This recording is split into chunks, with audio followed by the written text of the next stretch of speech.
자, 저희들이 지난 시간에 원가법 설명드리면서 원가법의 큰 테마는 두 가지라 그랬지요. 하나는 이제 제달 원가가 되겠습니다. 그리고 또 하나는 감가 수정이다. 이 두 가지가 큰 테마가 되겠는데 저희들이 제달 원가는 다 말씀을 드렸어요. 말씀드렸고 이제 감가 수정에 대해서 감가수정에서 이야기를 드립니다. 감가수정 이 부분도 우리가 5가지가 정리가 되셔야 됩니다. 자, 먼저 감가수정의 의 그리고 감가 요인이라는 게 있어요. 요인. 다음은 이제 건물의 내용 연수. 다음 감가수정 방법 그리고 감가상각과 비교 이렇게 해서 5가지가 정리되시면 되겠습니다. 자, 하나씩 설명을 드립니다. 먼저 의입니다.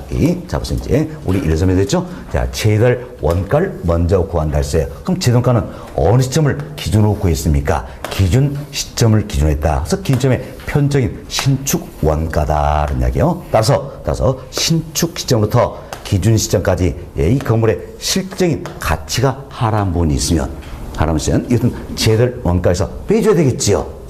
빼서 대상 부동산의 기준 시점에서의 가액을 적정화시키는 작업이 필요하다. 이 작업을 뭐라 합니까? 감가수정이다. 이렇게 표현하는 겁니다. 감가수정이다. 그래서 감가수정은 한마디로 표현되면 기준 시점에서 대상물의 가액을 적정화시키는 작업이다. 이렇게 생각하시면 되겠습니다. 자, 평균 1번 의 설명드렸어요. 자, 동그라미 1번 보세요. 대상 물건에 대한 제달 원가를 감액할 요인이 있는 경우에 물리적, 기능적, 경제적 감가 등을 고려하여 그에 해당하는 금액을 제달원가에서 공제하여, 자, 여기 두 군데 다 동그라미 치셔야 됩니다. 자, 어디에서 공제하는 겁니까? 제달 원가에서 공제한다 그 얘기죠? 그럼 제달 원가에서 자, 공제하는 겁니까? 더해주는 겁니까? 공제한다. 지난 시험 여기가 답이었어요. 지난 시험은 공제는 가산하여 이렇게 표현됐거든요. 잘못된 거죠? 자, 제달 원가에서 더해줘야 됩니까? 빼줘야 됩니까? 빼줘야 되겠죠. 나가서 제달 원가에서 공제하여 그 제달 원가 공제 두 개를 동그라미 쳐놓으시는 이야기예요. 그래서 제달 원가에서 공제하여 기준 시점에 있어서 대상의 가액을 적정하는 작업을 뭐라 한다? 감가수정이란다. 이렇게 생각하시면 되겠습니다. 자, 동그라미 2번 내용이에요. 자, 감가수정은 대상우산의 시장 가치를 구하기 위한 것이다. 사실 우리 이제 감정평가 일통에서 원칙적으로 구하고자 하는 건 바로 뭡니까? 시장 가치예요. 물론 예외적으로 시장 가치 이외의 가치도 구할 수는 있습니다. 원칙적으로 구하고자 하는 것은 시장 가치다. 이렇게 보시면 되겠어요. 그래서 감가수정은 또 결국 뭘 구하기 위한 거예요? 시장 가치. 이걸 구하기 위한 것이다. 라는 겁니다. 그래서 기업 회계에서 준수하는 법률 규정과는 아무런 관련이 없다는 이야기. 아무런 관련이 없이 이처럼 이제 10년이 경과했다. 시간이 경과돼서 이 건물의 실질적으로 가치가 하락한 만큼 추계해서 감가수정을 하게 된다. 이렇게 생각하시면 되겠습니다. 이 정도 이해하시고 다음 두 번째 감가 요인이에요. 감가 요인은 뭡니까? 가치를 떨어뜨린 요인이다. 생각하시면 되겠죠. 가치를 떨어뜨린 요인이다. 이것은 감가 요인도 일반적으로 물리적 감가, 기능적 감가, 경제적 감가 등으로 구분할 수가 있다는 이야기예요. 또한 동일한 내용 연수의 부동산이라도 건축 방법이나 관리 및 유지 상태에 따라 감가의 정도는 달라질 수 있다. 이렇게 보시면 되겠습니다. 자, 이때 감가 요인에 우리 교재 3가지 넣어드렸습니다. 제가 넣었는데 먼저 이제 자, 물리적 자, 감가 요인이 있고 다음은 기능적 감가 요인 그리고 경제적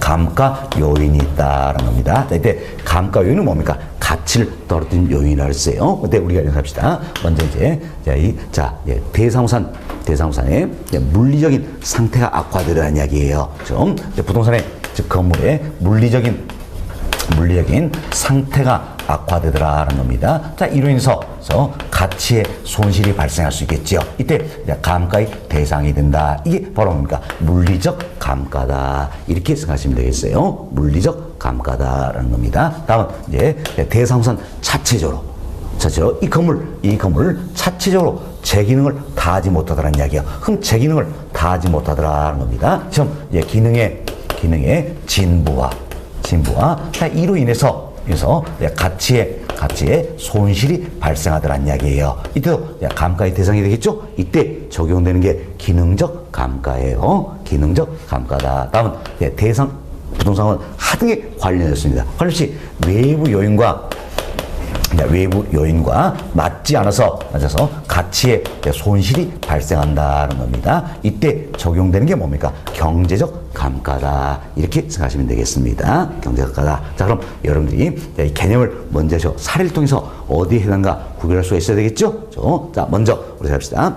자, 시간의 경과로 인해서 이 건물이 어때? 노후화되더라는 이야기예요. 그럼 노화되니까 당연히 뭡니까? 물리적 상태가 악화되었다 할 수 있겠죠. 어디 합니까? 물리적 감가 요인이다. 이렇게 보시면 되겠습니다. 다음은 이 건물 사용함으로 해서 파손되고 마멸되고 훼손되더라. 그래서 부동산의 물리적 상태가 악화되어서 가치 손실이 발생한다. 어디 합니까? 물리적 감가다라는 겁니다. 자, 태풍, 지진, 해일 이것은 자연재해 이로해서 이 건물의 물리적 상태가 악화되더라는 이야기예요. 어디 합니까? 물리적 감가용이다 생각하시면 되겠습니다. 다음, 자, 이 건물에 설계, 설비의 불량이 있더란 이야기예요. 설계, 설비의 불량이 있더라. 그럼 이제 설계, 설비의 불량이 있다. 이래서 이 건물 자체적으로 재기능을 다한다 할 수 있어요, 없어요? 없죠? 조금 이는 어디 합니까? 기능적 감가용이 되겠지요. 다음, 이 건물의 설비가 넘쳐나거나 부족하더란 이야기예요.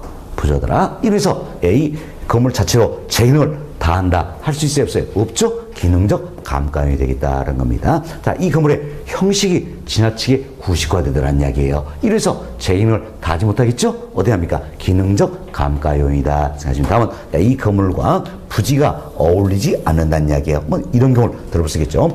건물의 건축 면적은 지나치게 협소하다는 이야기. 부지 면적은 넓은 데 비해서 건물의 건축 면적은 지나치게 협소하다. 그럼 이 건물이 재기능을 다한다 할 수 있어요, 없어요? 없죠? 어디 합니까? 기능적 감가 요인이다. 이렇게 생각하시면 되겠습니다. 자, 다음은 자, 이 건물은 임대형이에요. 임대형인데 이 건물이 속해 있는 이 지역이 어때? 이 지역이 쇠퇴다라는 이야기예요. 이 지역이 쇠퇴해서 임대형 건물인데 임대가 안 되더라는 이야기예요. 시장성이 뚝 떨어졌어요. 그럼 이 건물의 가치는 높아집니까? 떨어집니까? 떨어지겠죠. 이는 건물 자체인가 외부 요인에 한 겁니까? 외부 요인에 한 것이다. 이게 바로 뭡니까? 경제적 감가 요인이다. 이렇게 생각하시면 되겠어요. 다음은 이 건물과 인근 환경과 어울리지 않더라는 이야기예요. 그래서 건물의 가치가 떨어진다는 이야기예요. 떨어진다는 겁니다. 예, 이도 뭐 때문입니까? 외부 요인과 맞지 않으죠? 뭡니까? 경제적 감가 요인이다. 이렇게 생각하시면 되겠습니다. 그래서 저희들이 이제 사례를 통해서 물리적 감가 요인, 기능적 감가 요인, 경제적 요인 설명을 다 드렸어요. 그래서 특히 여러분이 잘 고려할 건 기능적 감가 요인과 경제적 감가 요인이에요. 이 두 가지를 잘 보셨는데 대상부산 자체적으로 재기능을 다하지 못한다. 그래서 가치에 손실이 있다는 이야기가 어디 합니까? 기능적 감가 요인이지요. 자, 외부 요인과 맞지 않아서 가치에 손실이 발생한다. 어디 합니까? 경제적 감가 요인이다라는 겁니다. 그래서 건물과 부지의 부적합이다. 설계, 설비의 불량이 있다. 설비가 넘쳐나 부족하다. 형식이 구시화된다. 이들은 다 어디 합니까? 기능적 감가 요인이 되겠지요. 다음, 자, 이 인근적이 쇠퇴해서 시장성이 뚝 떨어진다는 이야기예요. 또 인근 환경과 어울리지 않더라. 이들은 다 어디 합니까? 경제적 감가요인에 해야 한다. 두 가지를 잘 고려를 좀 해놓으시기 바라겠습니다. 됐습니다. 자, 다음은 이제 세 번째로 이제 내용 연수라는 게 있어요. 자, 이 건물의 내용 연수다. 이렇게 생각. 건물의 내구에 관한 수명을 말한다는 겁니다. 이것은 내용 연수에도 물리적 내용 연수, 기능적 내용 연수, 경제적 내용 연수, 법정 내용 수능이 있다는 이야기예요. 이 중에 우리가 이해할 건 두 가지를 이해하시면 되겠습니다. 자, 물리적 내용 연수라는 게 있어요. 그리고 경제적 내용 연수라는 게 있다는 겁니다. 이때 물리적 내용 연수라는 것은 이 건물을 정상적으로 관리했을 때 물리적으로 존속 가능한 기간을 말하는 겁니다. 그럼 예를 들어서 물리적 내수가 60년이라면 이 건물을 정상적으로 하려면 결국 60년은 토지에 버티고 있다는 이야기예요. 그럼 60년 경과하면 이 건물은 어떤지 헐리고 없다는 이야기지요. 이게 물리적 내용수예요. 다음 경제적 내용수는 경제적인 유용성이 지속되는 기간이에요. 만약에 이 건물이 임대라면 임대 가능한 기간을 말하는 겁니다. 물론 정상인을 얻을 수 있어야 되겠지요. 그럼 정상인을 얻으면서 임대 가능한 기간, 이게 뭐가 됩니까? 경제적 내용 요소가 된다. 이렇게 보시면 되겠어요. 그럼 자, 경제적 내용 요소는 이 사람이니까 최장 몇 년이 될까요? 60년이 되겠지요. 60년보다 더 길 수 있어요, 없어요? 없잖아요. 60년 건물 헐고 없잖아요. 자, 그렇지만 대체로 60년이 가까울수록 누가 들어옵니까? 안 들어옵니까? 안 들어오겠죠? 안 들어오겠죠. 따라서 경제 내수는 일반적으로 물리적 내수가 짧다는 이야기예요. 예를 들어서 50년이다. 50년이다. 이렇게 생각하시면 되겠네요. 그래서 이제 물리적 내용 뉴스, 경제 뉴스를 비하면 결국 경제적 내용 뉴스는 물리적 내수를 초과할 수 없다. 물리적 내용수 범위 내 존속하게 된다. 이렇게 생각하시면 되겠습니다. 됐습니다. 자, 그럼 벌써 이제 지금 물리적 내수는 이 사람이가 60년이에요. 그러나 경제 내수는 50년이다. 그럼 우리가 감가를 하더라도 60년 만에 다 떨어야 될까요? 50년 만에 다 떨어버려야 될까요? 50년. 다 떨어버려야 되죠? 그래서 감정에 가서 중시한 건 물리적 내용 뉴스입니까? 경제적 내용 뉴스입니까? 경제적 내용 뉴스. 이걸 중시한, 잘 기억하세요. 감정에 가서 중시한 건 물리적 내용 뉴스입니까? 경제적 내용 뉴스입니까? 경제적 내용 뉴스를 중시한다. 이렇게 보시면 되겠어요. 이것은 건물의 내용 뉴스도요, 관리의 태도라든지 시공 상태, 입조건, 관리 방법 등에 따라 어때? 달라진다. 수가 있겠습니다. 됐습니다. 자, 이렇게 이해하시고, 다음 네 번째로 감가수는 방법입니다. 방법. 이분이 상당히 까다로운 내용이에요. 자, 감가수는 방법이 있더라. 한 얘기요. 자, 우리 조금 전에 했죠. 감정에서 중시한 건 뭡니까? 경제적 내용 뉴스다. 할 수 있겠죠. 이처럼, 자, 내용 뉴스를 기준한 방법이 있다는 이야기예요. 그럼 내용 뉴스를 기준한 방법은 결국 내용 뉴스는 뭘 해야 한다? 경제적 내용 뉴스를 의미한다. 이렇게 보시면 되겠습니다. 그래서 이처럼 자, 경제적, 자, 내용 연수를 기준으로 해서 감가수한 방법이 있다는 이야기예요. 세 가지가 있어요. 세 가지. 먼저 정액법이라는 게 있고, 정액법, 다음 정율법, 그리고 상환기금법, 상환기금법. 자, 이 세 가지가 경제적 내용을 기준해서 감가수한 방법이 된다는 겁니다. 자, 잘 보세요. 경제적 내용을 기준해서 감가수 방법 세 가지 했죠? 뭐가 있습니까? 정액법, 정률법, 상환기금법이 있다는 겁니다. 그렇죠? 경제적 내용을 기준하는 정액법, 정률법, 상환기금법 이 셋 중에서 대상 건물에 가장 적합한 방법을 선정해서 적용한다는 이야기예요. 적용한다. 그럼 자, 이 건물에 정액법이 가장 적합하다. 그럼 정액법 적용하는 겁니다. 그럼 정액법 적용해서 감가 수용하는 거예요. 그렇죠? 그렇지만 감가 수용이 부적절하다는 이야기예요. 부적절하다. 이때는 어떻게 하실까? 바로 관찰 감가 등으로 감가 등으로 조정하거나 다른 방법을 적용할 수가 있다는 겁니다. 대표로 다른 방법이도 분해법, 이 같은 방법들이더라. 분해법은 일단 내구성 분해 방식이다. 이렇게 표현되는 겁니다. 등이 있다. 이렇게 보시면 돼서 흐름을 잘 이해하셔야 돼요. 자, 경제적 내용수 기준으로 감가수 방법 세 가지 하겠죠? 뭐가 있습니까? 정액법, 정률법, 상환기금법이 있다는 이야기예요. 이 중에 대상 건물에 가장 적합한 방법을 선정해서 적용한다는 이야기예요. 적용한다. 그렇지만 적절치 아니하다는 이야기예요. 이때는 제가 관찰 감가로 조정하거나 분해법은 다른 방법을 적용할 수가 있다. 그럼 자, 우리 생각해봅시다. 정액법이 가장 적합했어요. 그럼 정액법 적용을 했어요. 적용인데 감가수익 적절치 않다는 이야기예요. 그럼 이때는 정률법 적용하는 겁니까? 아니란 이야기 아니다.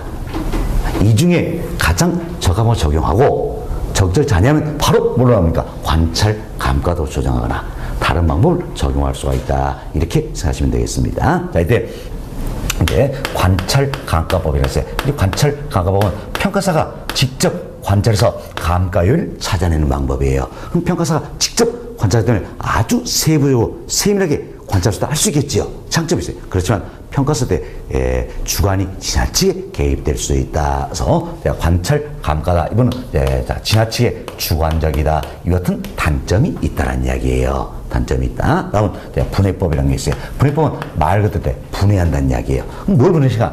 감가 요인을 분해한다는 이야기예요. 그래서 물리적 물리적 감가 요인, 기능적 감가 요인, 경제적 감가 요인 있겠죠? 이걸 전부 다 분해합니다. 자, 그래서 이제 항목 임대로 나열해 놓고 이 중에 해당되는 것만 어때 이렇게 찾는 겁니다. 해당되는 것만 자 이렇게 찾아가지고 이걸 모두 어때 금액으로 바꿔서 전부 다 더해버리면 뭐가 된 겁니까? 감가 누계액이 된다는 이야기예요. 누계 된다. 이래서 감가 수정 방법이 뭡니까? 분해법이다. 이렇게 생각하시면 되겠어요. 그래서 오늘 저희도 이제 감가 수정 방법 지금 5가지를 이야기했네요. 그죠? 5가지를 이야기했어요. 먼저 내용 연수를 기준한 방법. 어떤 내용수? 경제적 내용수다. 3가지 했죠? 뭡니까? 정액법, 정률법, 상환기금법이 있고 이외에도 관찰 감가법, 분해법 등이 있다. 이렇게 보시면 이 모두 뭡니까? 감가수정 방법이 된다. 이렇게 보시면 되겠습니다. 자, 그럼 이제 여러분 요약지 보세요. 편곡 4번, 동그라미 1번 봅시다.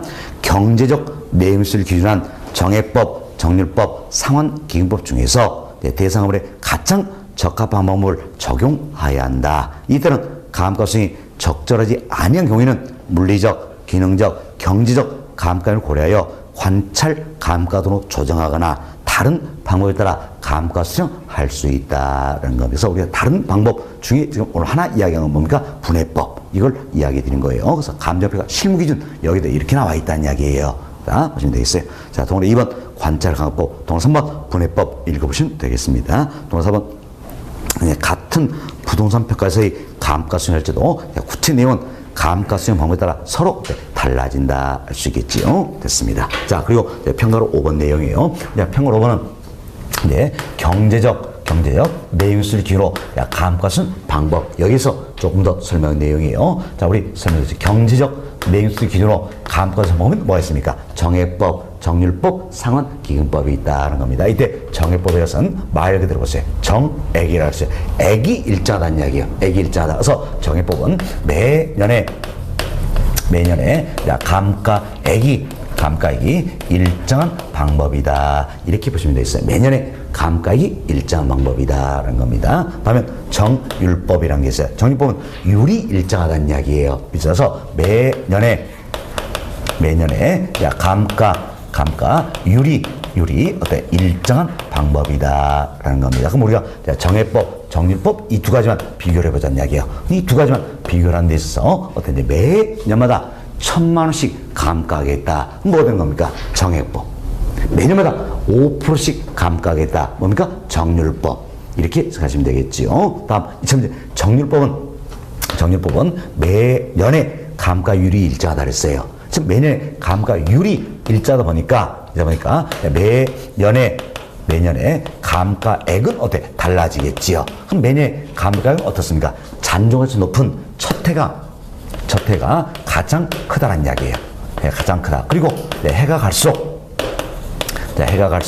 잔존가치는 떨어지겠죠. 따라서 해가 갈수록 매년 가격은 어때? 체감하는 그와 같은 방식이다. 그래서 흔히 정률법을 체감 삼각법이다. 이렇게 표현하는 겁니다. 그래서 이제 잘 비교합시다. 여기 보세요. 이제 매년에 감가액이 일정한 방법은 뭡니까? 정액법. 지금 우리는 정액법, 정률법 둘 비교한다 했죠? 매년에 감가액이 일정한 방법은 정액법이라는 이야기예요. 매년에 감가율이 일정한 방법은 뭡니까? 정률법. 다음 매년에 감가액이 일정한 방법은 정액법이죠? 정액법. 하면 매년에 감가액이 어때? 체감하는 방법은 뭡니까? 정율법이다. 이렇게 보시면 되겠습니다. 이렇게 해서 정액법, 정률법 비교가 먼저 되셔야 되는 겁니다. 다음 보세요. 이제 정액법은 매년에 감가액이 일정해서 아주 쉽게 매년마다 1,000만 원씩 감가하겠다는 이야기예요. 이게 정액법이잖아요. 그럼 생각해보세요. 이 건물이 매년마다 가치가 1,000만 원씩 떨어질까요? 아니겠지요. 그래서 이 정액법은 아주 계산 간편하지만 실제 감가와 일치되지 않는다는 단점이 있다는 이야기예요. 그래서 관찰 감가법과 병용해서 많이 쓰고 있다. 이제 건물이나 구축물 등에 적용되는 게 정액법이에요. 하면 정률법입니다. 정률법은 매년에 감가율이 일정하다 그랬죠. 율자다. 그래서 매년의 감가는 첫 해가 가장 크다라는 이야기예요. 그리고 해갈수 체감한다 했죠. 그럼 성능 초기에 많이 떨어버려야 자산들이 있겠지요. 기계, 기구. 이 같은 경우에는 초기에 많이 감가한 게 유리하겠죠. 그래서 주로 뭘 적용합니까? 정률법 이걸 적용한다. 이렇게 생각하시면 되겠습니다. 됐습니다. 다음은 이제 상환기금법이라는 게 있어요. 상환기금법도 역시 정해법과 마찬가지로 매년에 감가액이 일정한 방법이에요.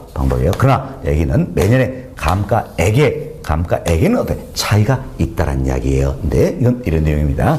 정해법, 정률법 이 두 가지는 쌓여가는 감가 누계에 대한 이자를 어때? 고려치 않는 방법이에요. 그러나 이제 상환기금법 이 방법은 어때? 쌓여가는 감가 누계에 대한 이자를 고려한다는 이야기여서 감가 누계 이자 계속 쌓여가겠죠. 이 자체가 복리 상당의 이자를 발생시킨다는 겁니다. 그래서 이제 이자를 고려하는 게 뭐가 됩니까? 상환기금법이다. 이렇게 생각하시면 되겠어요. 그래서 경제적 내수를 기준으로 감가상환법 세 가지였죠. 정해법, 정률법, 상환기금법. 이 중에 이자를 고려하면 뭐가 됩니까? 상환기금법이 된다. 이렇게 보시면 되겠어요. 자, 보세요. 이제 우리가 정해법, 상환기금법 둘이 공통점 뭡니까? 매년 감가액이 일정하다는 거예요. 그러나 감가액의 크기는 차이가 있다는 이야기예요. 예를 들어서 지금 우리 정해법, 상환기금법 이걸 생각하자는 이야기예요. 예를 들어서 1,000만 원씩 떨겠다. 또는 900만 원씩 떨겠다는 이야기예요. 그럼 결국 1,000만 원씩 떠는 건 뭡니까? 정해법. 900만 원 떠는 건 뭡니까? 상환기금법. 왜? 나머지 100만 원 뭘로 충당하겠다? 이자로 충당한다는 이야기예요. 우리가 이렇게 산다면 이제 매년의 감가액은 일정하지만 매년의 감가의 크기는 차이가 있다. 둘 중에 매년의 감가액이 더 작은 건 어떤 방법입니까? 상환기금법이다. 왜? 나머지는 뭘로 충당하겠다? 이자로 충당하겠다. 이렇게 생각하시면 되겠습니다. 됐습니다. 이렇게 이해하시고, 자, 우리가 이제 감가수용을 할 수 있어야 되겠죠? 감가수용을 할 수 있어야 합니다. 그래서 적산가액을 산정할 수 있어야겠죠. 우리 감가수용 방법 오늘 5가지 이야기했어요.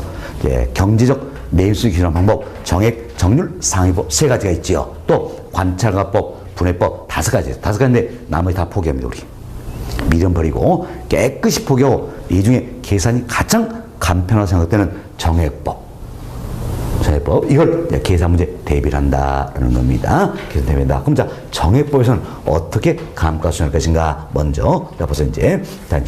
여튼, 감가수용은 정액법이에요. 그래서 이제 제달 원가에서 감가 누계액을 빼주면 우리한테 적산 가액이다. 폭선 가액 이걸 구할 수가 있다는 이야기예요. 이때 감가 누계액을 어떻게 산정할 것인가? 이렇게 산정되면 되겠죠. 정액법은 매년의 감가액 일정하다 그랬잖아요. 그럼 자, 매년에 감가액 여기에다가 경과 연수를 곱해버리면 되겠다는 이야기예요. 자, 보세요. 우리 쉽게 이상하잖아요. 매년마다 1,000만 원씩 감가하는데 5년 경과가 있으면 얼마입니까? 5천만 원이잖아요. 그럼 1,000만 원에 5 곱해버리면 5천만 원 감가액이 나온다라는 겁니다. 그때 매년의 감가는 어떨 것인가? 감액할 총액이 있다는 이야기예요. 총액이 있다. 감액할 총액은 제달 원가에서 잔존 가격을 빼준 값입니다. 잔존 가격은 내용연수가 만료됐을 때 받을 수 있는 거예요. 그럼 잡으세요. 건물 내연수 만료해서 철거합니다. 최소한 철근 덩어리 나올 거 아니에요? 이거 팔고 내가 받을 수 있는 이거까지는 감가할 필요가 없다는 이야기지요. 그래서 제달 원가에서 잔존 가격을 빼준 값이 감액할 총액이 되는 겁니다. 이걸 경제적 내용 연수로 나눠주면 어떻습니까? 매년의 감가액이 산정된다. 여기에 경관 연수를 곱해버리면 감가 누계액을 구할 수 있다는 겁니다. 그래서 제도원가를 구하고 그래서 감가 누계액 구해서 빼주면 어때? 적산가액 구할 수 있겠죠? 이렇게 해서 감가수용 방법이 바로 뭔가 정액법이다. 이렇게 보시면 되겠어요. 머리가 서서히 아파지기 시작합니다. 이게 가장 간편한 방법이에요. 간편한 방법이다. 합니다. 그래서 지금 이거 풀어드리면 집에 다 가시기 때문에 오늘은 방법만 이야기해 드렸어요. 계산은 저희 7, 8달에 할 겁니다. 그리고 오늘 제가 그때 제도론가 구하자 이렇게 계산을 풀어드렸잖아요. 이런 정도는 지금 연습이 반드시 되셔야 되는 거예요. 그리고 우리 교재도 요약집도 예제 2개 넣어야 되지만 일단은 넘어가는 겁니다. 넘어간다. 이렇게 보시면 되겠어요. 자, 이래 저희들이 이제 감가수용 방법 이야기 좀 드렸습니다. 자, 이 내용이 이제 편곡 5번. 내용 연수한 감가수용 방법이다. 여기에 다 소개되어 있는 내용이에요. 특히 이제 개념적으로 동그란 3번을 잘 이해하셔야 되는데, 이제 건물 등의 내연수와 관련 때의 감가노기 상당액과 그에 대한 복리계산의 이자 상당분을 포함해서 당해 내용수로 상환한 방법이다. 나와 있죠? 그럼 잡으세요. 당해 내용 연수로 상환다 했으니까 내용수를 기준한 방법이잖아요. 여긴 세 가지가 있다. 뭐가 있습니까? 정액, 정률, 상환기법이다. 이 중에 복리계산의 이자 상당분을 포함한다 했어요. 그럼 이 셋 중에 결국은 이자를 고려한 건 뭐가 됩니까? 상환기금법이다. 이렇게 해서 이해가 좀 되시면 되겠습니다. 됐습니다. 자, 이 정도 이야기 드리고요. 다음은 우측 페이지 봅시다.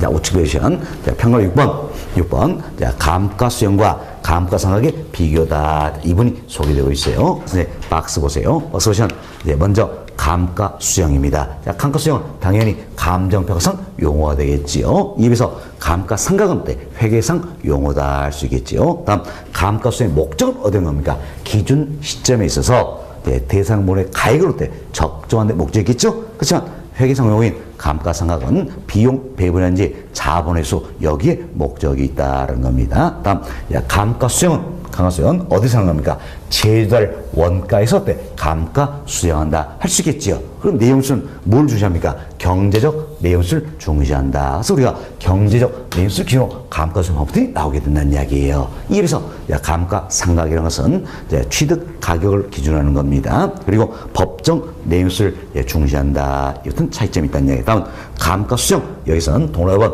관찰 감가법으로 인정하고 있잖아요. 관찰법을 인정하고 있다는 이야기. 그러나 회계상 용어인 감가상각 여기에서는 관찰 감가법 인정하지 않는다는 이야기예요. 왜? 법정 내용수를 기준했기 때문에 법의 정의 내용수로만 떨어버리면 되겠다는 겁니다. 그래서 이제 감가상각 여기서는 관찰 감가 이런 걸 인정하지 않는다. 이렇게 비교해 두시면 되겠어요. 그래서 이분도 우리 시험은 항상 두 개를 비교하면서 말 바꾸기를 많이 한다는 이야기예요. 말 바꾸기를 많이 한다. 이 생각하시면서 여러분들이 감가상각은 오늘 본 걸로 만족하고 감가수령만 정확히 이해해 놓으면 답은 맞다 틀리다 찾아볼 수 있다는 이야기예요. 아시겠죠? 그래서 다시 보세요. 감가수령은 감정평가상 용어로서 기준 시점에 있어서 항상 기준점에서 대상 물건의 가액을 적정한 데 목적이 있다는 이야기예요. 다 생각하시고 감가수령은 어디서 하는 겁니까? 제달 원가다. 내용수 뭘 중시한다? 경제적 내용연수. 다음 관찰 감가법 인정한다 안 한다. 이렇게만 이해하시면 답은 무조건 찾을 수 있는 겁니다. 아시겠죠? 그래서 여러분들이 어렵게 두 개 다 외우려 하지 마시고 감가수령만 정확히 하세요. 자, 어디서 하는 겁니까? 제달 원가에서. 내용수 뭘 중시한다? 경제적 내용연수.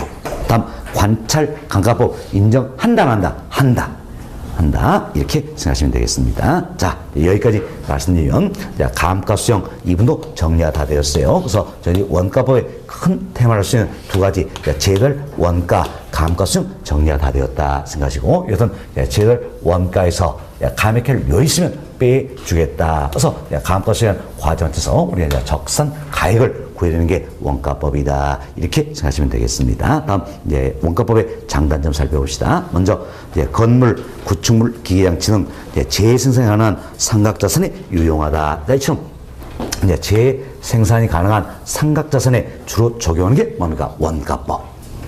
다음 동원의 2번 보세요. 학교, 공공건물 등 거래사례 수입이 어려운 부동산이 있다는 이야기예요. 자 보세요. 학교 이 같은 경우에는 거래사례가 거의 없겠지요. 그럼 거래사례법법 적용이 됩니까? 안 됩니까? 안 되죠. 또 이 자체는 수익성이 있는 것도 아니에요. 수익환법 적용도 안 된다는 이야기예요. 그래서 학교 이 같은 경우에는 거래사례법법, 수익환법 적용이 안 되는 겁니다. 그때도 재생산 가능한 삼각자산이잖아요. 그럼 원가법은 적용할 수 있어요? 없어요? 있지요. 그렇죠? 이게 이제 원가법의 장점이다라는 겁니다. 그렇지만 토지와치 재생산이 불가능한 자산에는 원가법 적용할 수 있어요? 없어요? 없죠? 치명적인 단점이 되겠지요. 다음 적용 대상입니다. 건물이나 구축물 지금 재생산 가능한 삼각자산 정의가 있죠? 또한 조성지 매립제도 예외적으로 적용이 된다는 겁니다. 자, 그리고 기계, 기구라든지 선박, 항공기, 건설기계 여기에 적용이 되고 있다. 이렇게 생각하시면 되겠어요. 자, 이렇게 해서 저희들이 원가법 다 말씀을 드렸고 다음은 원가 방식에서 임료를 구하는 방법이 있죠. 임료를 구하는 방법이 적산법이다 생각하시고 이처럼 임료 구하는 적산법 이부는 우리 시험 또 여러 차례 묻곤 있지만 깊이 있게는 안 물어보는 겁니다. 개념 정도만 잘 이해하시면 되겠어요. 우리가 적산법에 의해서 적산 임률 구하고자 하는 거지요. 그렇죠?